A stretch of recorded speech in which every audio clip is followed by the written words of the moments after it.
11조 생활을 증거하려고 합니다. 오늘 1월 셋째 주일인데 1월 셋째 주일은 제가 몇 년 전서부터 11조 설교를 합니다. 날짜를 정하고 작정하고 합니다. 그리고 오늘 처음 나오신 분들은 오늘 모처럼 교회 나왔는데 목사가 돈 얘기한다, 이 교회는 맨날 돈 얘기만 하나보다, 오해하시지 말고 아주 날짜를 정했습니다. 1월 셋째 주일은 제가 11조 설교를 해야 되겠다.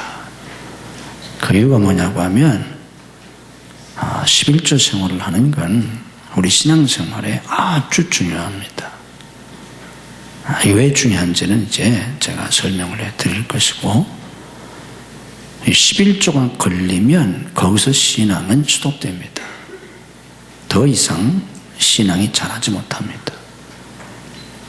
그러니까 11조가 걸리면 평생 신앙이 제자리 걸음합니다. 아니면 퇴보합니다. 신앙이 자라질 않아요.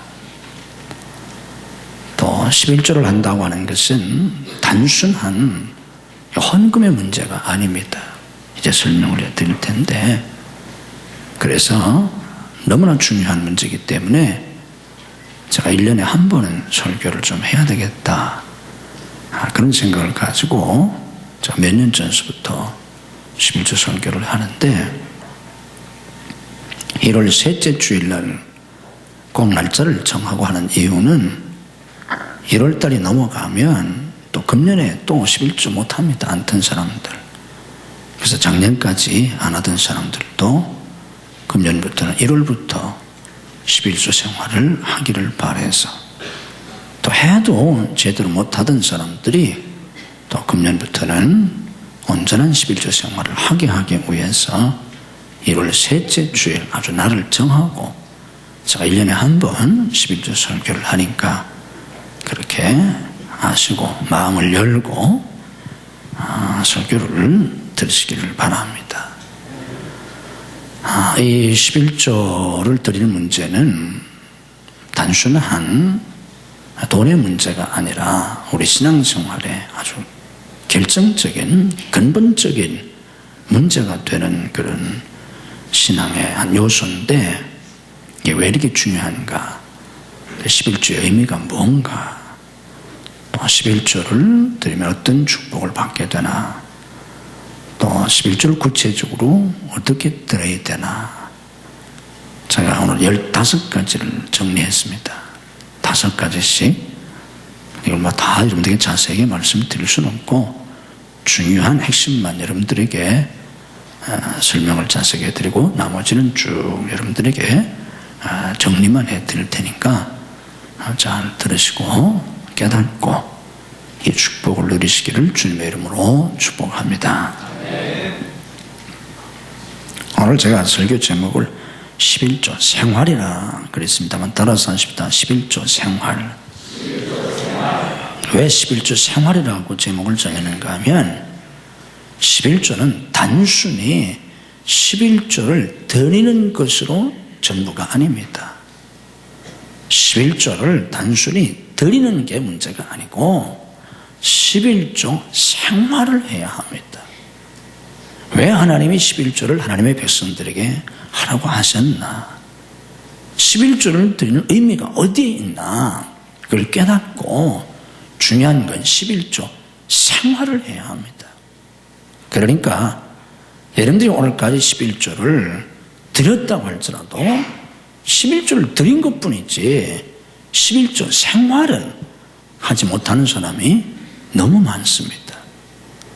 또 11조를 지금까지 못 드린 분들도 11조의 의미를 알지 못하기 때문에 11조를 못 드렸고 또 11조 생활을 못하는 겁니다.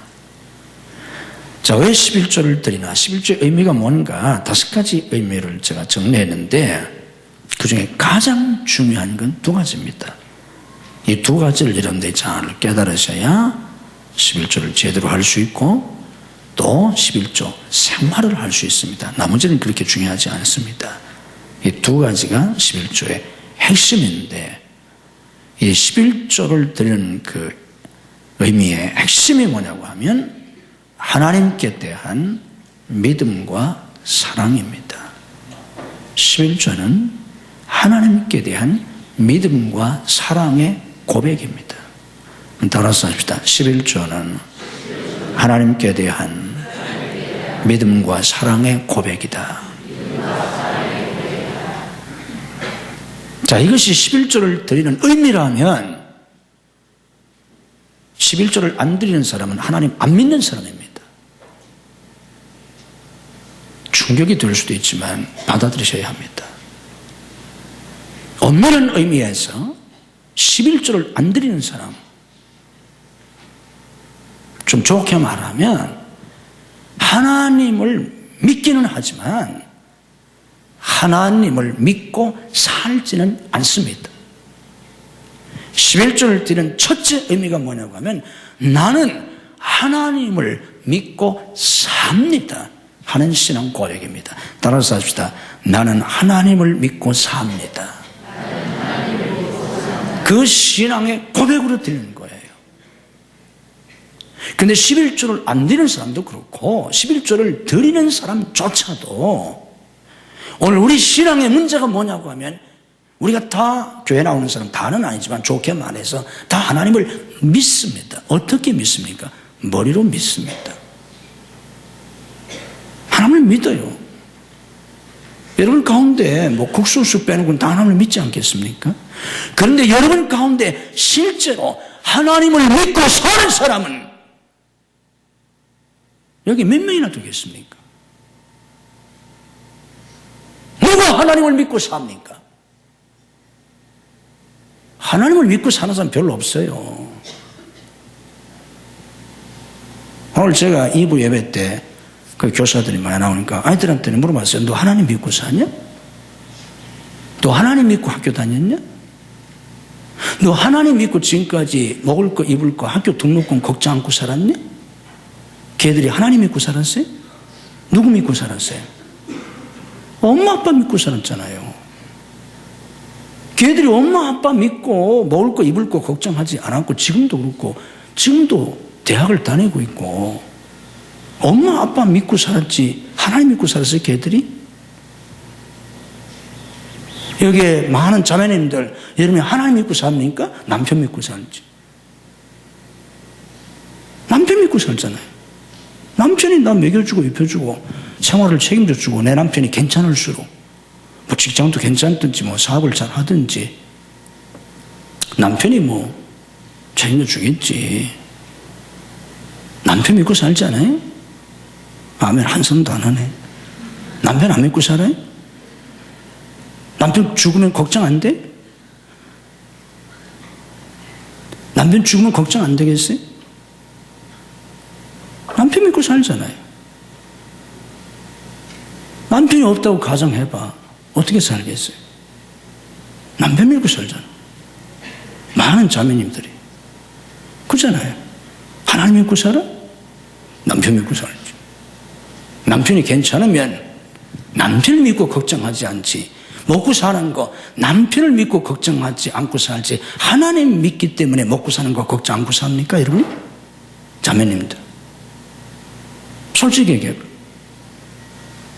남편이 아니라 나는 하나님을 믿기 때문에 먹고 사는 거 걱정 않고 사는지 아니면 남편을 내가 믿기 때문에 내가 먹고 사는 거 걱정 않고 사는지.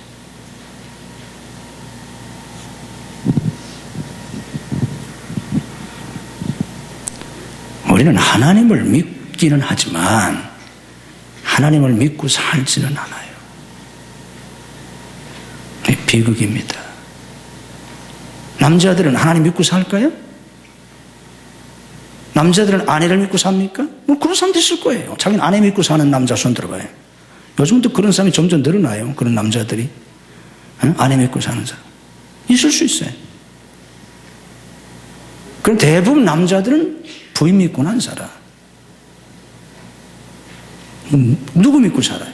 자기 믿고 삽니다. 자기 지식을 믿고 학벌을 믿고 내가 어느 대학 나왔는데 내 지식이 얼마나 있는데 기술이 얼마나 있는데 내 경력이 얼마나 있는데, 자기 수단을 믿고, 자기를 믿고 산다. 자기 능력을 믿고. 많은 남자들. 또 부모의 유산을 많이 물려받은 사람은 유산 믿고 사는 거예요. 나 평생 먹고 살 거 있다. 또 아버지가 많은 재산을 가지고 계시기 때문에 뭐 아버지가 뭐 살 만큼 주시겠지. 또 돌아가실 땐 다 나한테 물려주고 가시겠지. 그거 믿고 사는 사람도 많아요.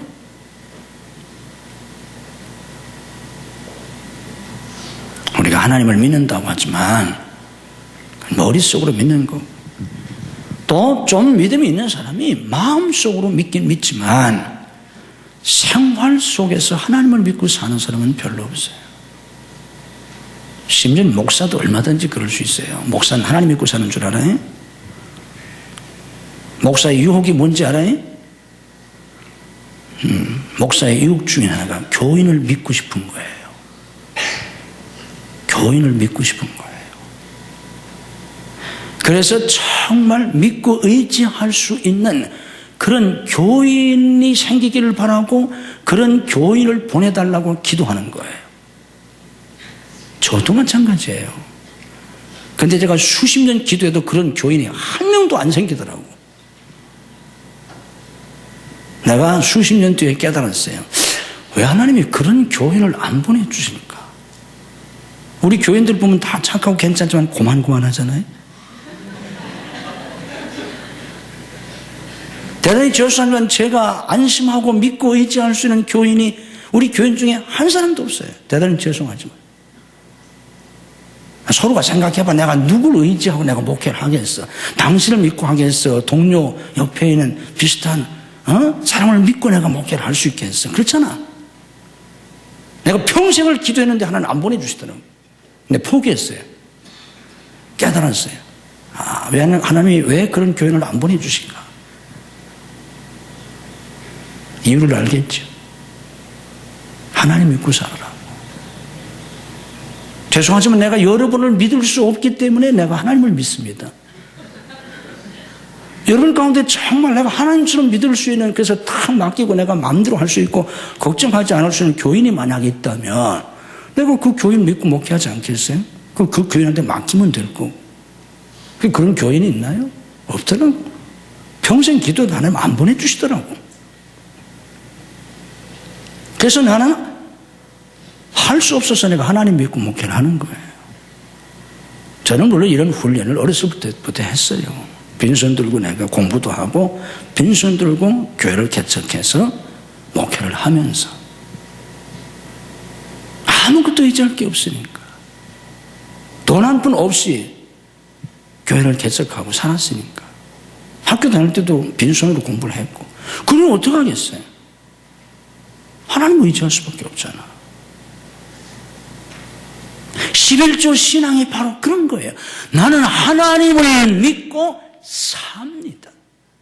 나는 머릿속에서 하나님을 믿습니다가 아니고 나는 내 마음속에서만 하나님을 믿는다는 게 아니고 나는 하나님을 믿고 삽니다. 이 신앙입니다. 이게 11조 신앙이에요. 그래서 하나님이 말라기 3장 7절 이하에서 이스라엘 백성들에게 11조를 말씀하실 때 너 10주의 날로부터 나를 떠났다 내게로 돌아와라. 우리가 어떻게 돌아가야 합니까? 그때 11조와 헌물을 가지고 오라는 거예요. 아니 하나님께 돌아가는데 왜 돈을 가지고 오래? 그렇잖아요. 그 이유가 뭐냐?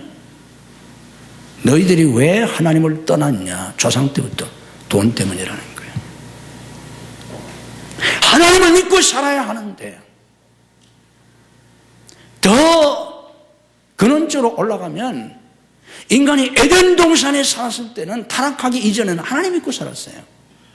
에덴을 떠나게 되면서 하나님은 없고 뭘 믿고 살아? 자기가 벌어먹고 살아야 되잖아요.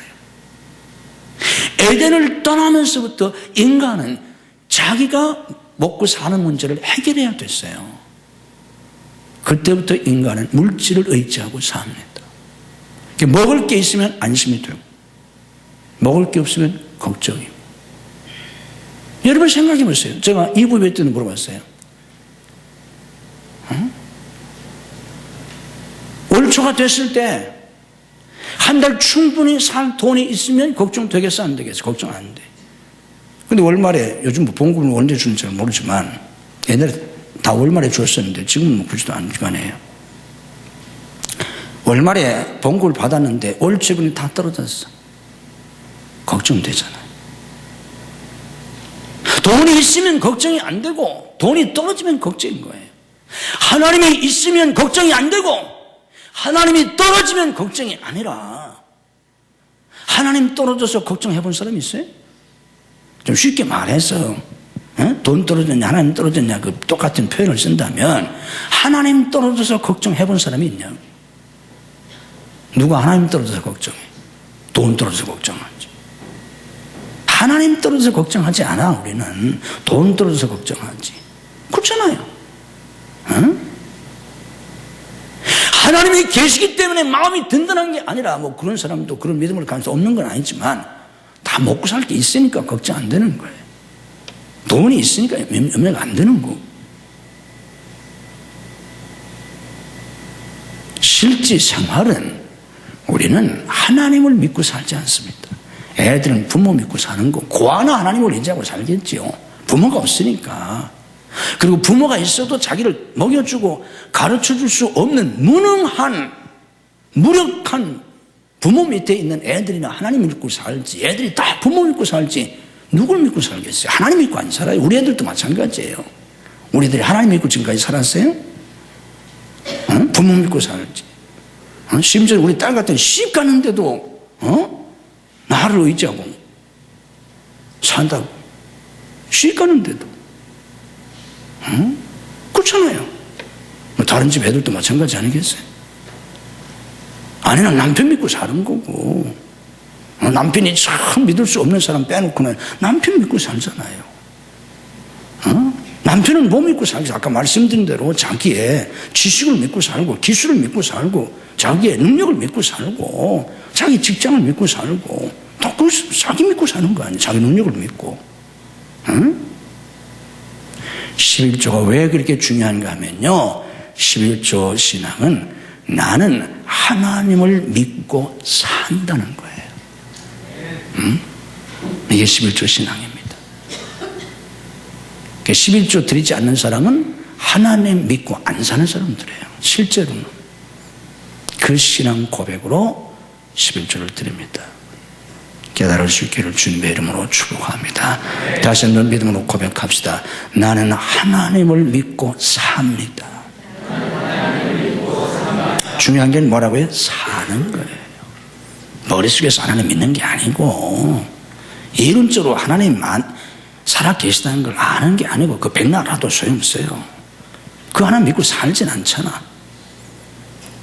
11조는 그런 거예요. 나는 하나님을 믿고 삽니다. 두 번째는 이 11조 신앙은 나는 하나님을 사랑합니다 하는 신앙 고백입니다. 따라서 합시다. 나는 하나님을 사랑합니다. 아주 중요한 거예요. 한 번 더 하십시다. 나는 하나님을 사랑합니다. 얼만큼 사랑한다는 거예요? 잘 들어요.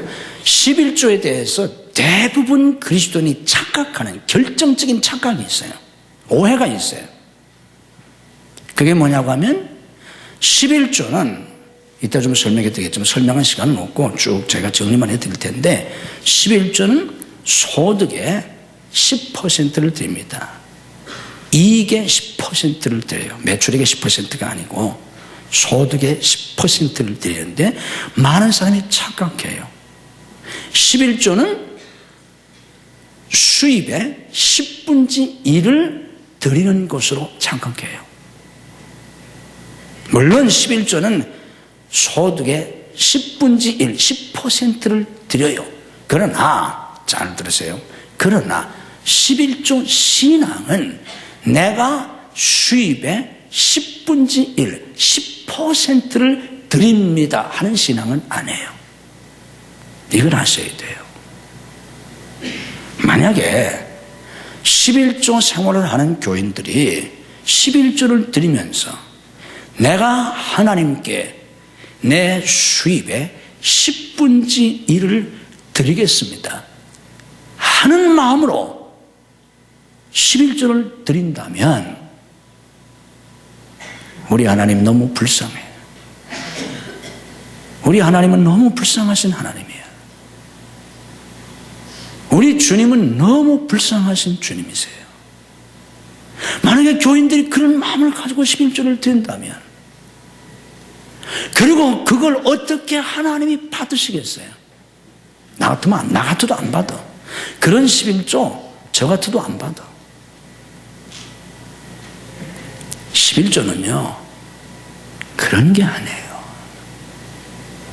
하나님이 나를 사랑하사 나를 구원하시려고 독생자까지 주셨어요. 주님이 나를 사랑하셔서 나를 구원하시려고 십자가에서 생명까지 주셨어요. 그 사랑으로, 그 은혜로 내가 구원받았어요. 그렇기 때문에 내가 주님을 사랑하는 거예요. 내가 주님을 사랑합니다. 얼만큼 사랑하는 겁니까? 내 수입에서 겨우 10%를 하나님께 드릴 수 있을 만큼 사랑하는 게 아니고,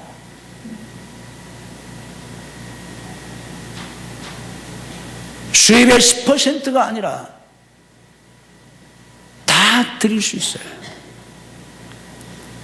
내 생명까지 드릴 수 있어요. 내 모든 재산 다 드릴 수 있어요. 100번, 1000번이라도 드릴 수 있어요. 그 신앙을 가지고, 그 사랑을 가지고 수입의 10분의 1을 하나님 앞에 드리는 겁니다. 내가 드리는 것은 내 소득의 10%를 지금 드리지만, 이 10% 속에는 내 수입의 10분의 1은 하나님 앞에 드릴 수 있다는 신앙이 아니라, 그런 신앙이 거지 같은 신앙이에요. 하나님을 모독하는 신앙이에요. 십자가를 모독하는 신앙이에요. 그런 신앙을 가지고 11조를 드린다면 십자가를 모독하는 거예요. 예수님의 피를 모독하는 거예요. 기독교는 그런 종교가 아니에요. 하나님이 우리를 사랑하신 사랑은 그런 사랑이 아니에요. 독생자까지 주신 사랑이에요. 십자가에서 생명까지 주신 사랑이에요. 피 흘려서 죽으신 사랑이에요. 그 사랑을 내가 받았고 그 사랑으로 구원받았어요. 그렇기 때문에 10분의 1이 문제가 아니에요. 다 드릴 수 있어요. 내 모든 재산 다 얼마든지 드릴 수 있어요. 내 생명까지 얼마든지 드릴 수 있어요. 그 사랑을 11조에 담아 드리는 것뿐이에요. 아멘. 이게 11조 신앙이에요. 그게 11조 생활이에요. 그러니 11조가 얼마나 소중합니까? 그런데 만약 어떤 사람이, 다는 아니지만, 사람마다 처지와 형편이 다르기 때문에 다는 아니지만, 자기 수입의 10%를 드리는 것이 아까워서, 없어서 못 드리는 거 할 수 없어요. 정말 드리고 싶지만, 11조가 아니라 열의 열 다 드리고 싶지만 사정과 형편이 안 돼서 못 드린 사람 할 수 없어요. 어떻게 하겠어요? 그러나 자기가 좀 노력하면, 애쓰면 얼마든지 드릴 수 있는데도 불구하고 아까워서 못 드리는 사람은 불신자나 똑같아요. 그 사람은 신자라고 할 수가 없어. 십자가를 전혀 모르는 사람이에요. 십자가에서 생명까지 주신 예수님의 피 한 방울도 모르는 사람이에요. 십자가에서 흘리신 예수님의 피 한 방울만 아는 사람이라면 어떻게? 다 드리는 것도 아니고 10%를 드리는데, 그것도 이익에서 10%를 드리는데 그걸 못 드리겠어요? 그게 더 믿는 사람이겠어요? 그래서 11조를 안 드리는 사람은 신앙적으로 영적으로 심각한 거예요. 교회 아무리 다닌다고 할지라도 이런 설교를 목사들이 안 하니까 그렇지, 못하니까 그렇지. 저도 1년에 한 번만 해요. 한 번은 해야 되기 때문에. 이런 얘기를 안 하니까 11조도 안 드리고 버젓이 교회 다니고 주님을 사랑한다고 집사되고 권사되고 장로되고 다 버젓이 교회를 다니니까 그렇지 심각한 거예요.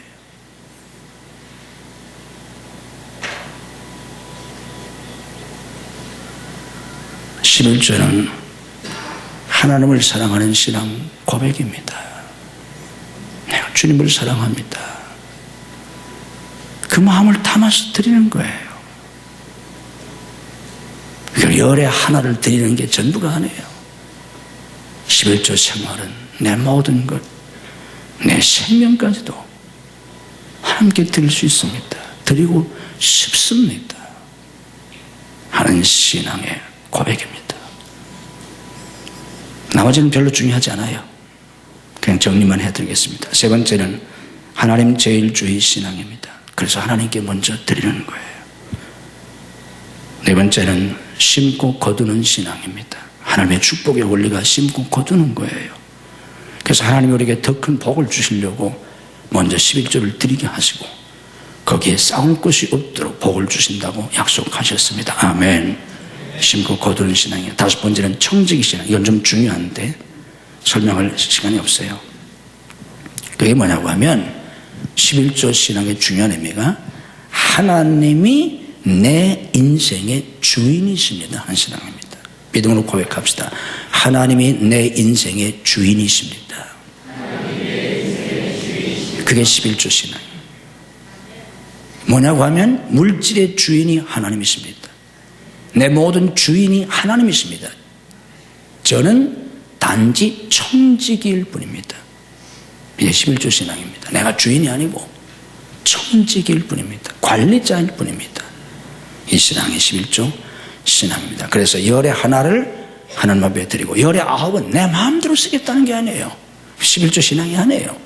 열의 하나를 하나님께 드리고 나머지 열의 아홉도 다 하나님 뜻대로 사용하겠습니다 하는 신앙이 11조 신앙입니다. 아멘. 그러니까 11조를 제대로 하는 사람은 열의 하나를 하나님 앞에 드리고 열의 아홉을 자기 마음대로 쓰면 안 돼요. 열의 아홉 나머지도 하나님 뜻대로 쓰셔야 합니다. 아멘. 자, 11조의 축복 중요한 거 5가지가 있습니다. 11조의 축복 첫 번째는 축복의 문이 열립니다. 11조를 드리면 하나님이 약속하셨어요. 내가 하늘 문을 열고 땅에 쌓을 곳이 없도록 복을 주겠다. 11조를 드리면 축복의 문이 열려요.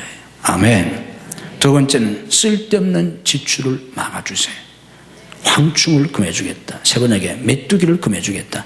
다 갉아먹는 자라는 뜻입니다. 갉아먹는 걸 금해주겠다. 쓸데없는 지출을 막아주겠다. 11조 안 드린다고 그게 내 것 되지 않아요. 하나님 건 절대로 내 것이 될 수가 없어요. 11조 안 드리고 다 나갑니다. 가계부 써보세요. 시험해 보라고 그랬잖아요. 다 쓸데없는 지출로 다 나갑니다. 그걸 막아주십니다. 세 번째는 열매를 거두게 하세요. 기한 전에 열매가 떨어지지 않게 주신다. 우리의 수고가 헛되지 않게 하십니다. 안 들면 다 나가요. 아무리 수고해도 소용없어요. 어떻게 하나님 것을 내가 도둑질한다고 했잖아요. 말라기 3장에. 소용이 없습니다. 어리석은 생각입니다. 네 번째는 믿음이 자랍니다. 11조를 드리면. 왜 그렇습니까? 믿음의 고백으로 드리잖아요. 사랑의 고백으로 드리잖아요. 삶 속에서 하나님을 믿고 살잖아요. 또 11조를 드리면 하나님의 생활 속에서 복을 주세요. 모든 환난 재난으로부터 병마로부터 지켜주시고 그러니까 쓸데없는 지출이 안 나가잖아요. 하늘문을 여시고 때를 따라 복을 주신다고 믿음이 자랍니다. 여러분 침례교 신학자에 있던 헤럴드 피케트라고 하는 사람이 그런 말을 했습니다. 그리스도인의 영성의 출발점은 바로 11조의 실천에서부터 시작된다. 여러분 생각할 때 11조하고 영성하고 무슨 관계가 있냐? 아니에요. 그리스도인의 영성의 출발점이 11조라는 거예요. 그러니까 뭐 방언을 하고 예언을 하고 뭐 환상으로 난리 쳐도 11조 않는 사람과 다 헛거라는 헛 영성입니다. 잘못된 영성이에요. 그리스도의 영성의 출발점이 11조라는 거예요. 이게 뭐예요? 내가 정말 하나님을 믿기 때문에. 그게 11조의 신앙입니다. 정말 하나님을 사랑하는 고백이기 때문에. 그게 없는데 다른 게 뭐가 소용이 있겠어요? 11조가 이참 중요합니다. 다섯 번째는 11조 생활을 하면 하나님 뜻대로 살게 됩니다. 왜냐하면 11조의 정신 자체가 내 인생의 주인이 하나님이십니다. 하나님 뜻대로 살겠습니다. 중요한 건 하나님 뜻대로 사는 거예요. 그게 11조 정신이에요. 그렇게 살다 보니까 단순히 11조만 드리는 게 아니라 하나님 뜻대로 사는 삶이 이루어지게 됩니다. 이게 11조의 축복이에요. 11조를 드리는 방법이 뭔가 다섯 가지를 우리가 알아야 합니다. 소득의 10%를 드리는 거예요. 소득의 10%. 수입의 10%입니다. 직장생활하는 사람은 자기 월급의 10%. 사업하는 사람은 사업 이익의 10%. 사업하는 사람들은 정신 차리세요. 사업하는 사람들은 사업 이익의 10%를 드려야 돼요. 매출액이 아니라. 하나님이 당신에게 사업을 시키는 이유가 뭐예요? 직장생활하지 않고. 사업을 하면 보다 많은 이익을 얻을 수 있잖아요. 그 이익을 얻으면 뭐 하라고? 하나님을 위해서 쓰라고. 여러분들 사업 잘 되는 거 하나님하고 무슨 관계가 있어요? 사업 잘 되기 위해서 기도하시잖아요. 사업하는 거 잘 돼야 돼요 또. 그런데 당신 사업 잘 되는 거 하나님하고 무슨 관계가 있어요? 아무 관계가 없어요. 왜? 월급 직장생활하는 사람도 월급 타서 11조를 드리고 헌금하고, 사업하는 사람도 자기 생활비에서 11조 드리고 그거 가지고 헌금하고, 나머지 사업의 이익이 하나님과 아무 관계가 없어요. 당신이 사업해야 될 이유가 뭡니까? 혼자 잘 먹고 잘 살자고? 자식에게 다 물려주자고? 하나님하고 무슨 관계가 있어요? 그리고 어떻게 당신의 사업이 잘 되게 해달라고, 이 불경기에 다 망해도 우리 사업 잘 되게 해달라고 기도할 수 있는 마음이 어디서 나오는 겁니까? 말도 안 되는 소리예요. 정신 차리세요. 이런 얘기들을 목사들이 안 하니까 부자가 천국 가는 게 대부분 못 간다는 게 예수님 말씀하셨잖아요. 부자들은 다 지옥 간다는 거예요. 주님 말씀에 의하면. 내 얘기가 아니라. 이런 얘기들을 목사가 해야 되니 못합니다. 목사가. 응? 잘 사는 사람들, 부자를 사업하는 사람들 다 11조 떼먹고도 일부 헌금하는 것도 보통 사람보다는 헌금 많이 하니까 목사들이 그것 때문에 그 두려워서. 이 앞에 있던 지구촌교회 이동원 목사님도 마지막 은퇴하시면서 그런 말씀을 했으니까 5가지를 후회하는데, 5가지 후회하는 내용 중에 하나가 부자들에게 할 말을 못했다고. 은퇴하면서 후회한다고 했어요. 당신이. 천하의 이동원 목사가. 이게 오늘 목사들의 현실이에요. 사업하는 분들 정신 차리세요. 왜 당신 사업을 하나님이 축복해 주셔야 합니까? 이유가 뭐예요? 하나님 나라를 위해서 쓰여지지 않는다면 사업을 축복해 줄 이유가 하나도 없잖아. 하나님이. 왜 근데 사업에 11조를 안 합니까? 월급쟁이도 월급에서 11조하고, 사업하는 사람도 생활비에서 11조하고. 아닙니다. 사업에 11조를 드릴 때 하나님이 사업에 복을 주시고 그 사업이 하나님의 기업이 되어서 하나님의 영광을 위해서, 하나님의 뜻을 위해서 하나님이 쓰실 거 아닙니까? 아멘. 그때 의미가 있잖아요. 그리스도의 존재 의미가 뭐예요? 하나님의 뜻을 이루는 데 있는 겁니다.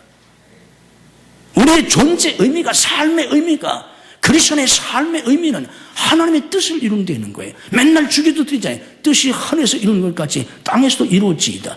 주기도는 맨날 드리지만 그렇게 살 마음이 없잖아요. 안 살잖아요. 그러니까 안 되는 거예요. 이게 11조 정신입니다. 두 번째는 먼저 드려야 합니다. 11조를 먼저 구별해서 드린다. 다 지출할 거 지출하고 드리는 게 아니에요. 세 번째는 온전한 11조를 드려야 합니다. 온전한 11조. 총 수입에서, 총 매출액이 아니라 총 수입에서, 자기 수입에서, 이익에서, 전체 이익에서 10%를 드려라. 온전히 드려보세요. 일부분만 드리지 말고 온전한 11조를 드릴 때 하나님이 당신의 물질과 생활과 직장과 사업을 온전히 책임져 주세요. 해보세요. 네 번째는 다른 명목으로 사용하지 말아라. 11조가 100만 원이 넘으면 11조 가지고 다른 걸 자꾸 하려고 그래, 사람들이. 20, 30만 원대까지는 얼마 안 되니까 11조 가지고 다른 거 하는 사람이 거의 없는데 50만 원이 넘고 100만 원이 넘고 500만 원이 넘으면 11조에서 감사헌금도 하고 11조에서 선교헌금도 하고 11조 때에서 선교사 도와주면서 아주 잘한다고 착각하고 있어요. 다 11조 때 가지고 다 11조 한 1, 200만 원 하고 11조 1, 200만 원도 잘하는 거잖아요. 딴 사람에 비하면 딴 사람 몇십만 원밖에 못 하는데 11조 1, 200만 원 하고 나머지는 뭐 선교헌금도 거기에서 몇십만 원 하고 선교사도 또 몇 사람 몇십만 원씩 도와주고 구제헌금도 몇십만 원 하고 잘하는 줄 알고 있어요. 하나님 거 다 떼먹어가면서 다 지가 그렇게 하면서 착각하지 말아요. 이런 걸 교회에서 얘기를 안 하니까요, 목사들이. 눈치 보느라 다 그따위 짓들을 하고 있는데 아닙니다, 여러분. 11조는 11조대로 몇백만 원 되든 몇천만 원이 되든 드리셔야 합니다. 아멘. 다른 돈 가지고 감사헌금도 선교도 하고 신학생도 도와주고 선교사도 도와주고 구제헌금도 하는 거지 11조 가지고 합니까? 안 해요. 다른 명목으로 사용해서는 안 됩니다. 다섯 번째는 11조로 구별하는 것을 다른 데 쓰면 안 됩니다. 전용하면 안 됩니다. 11조는 구별한 그 순간부터 하나님 겁니다.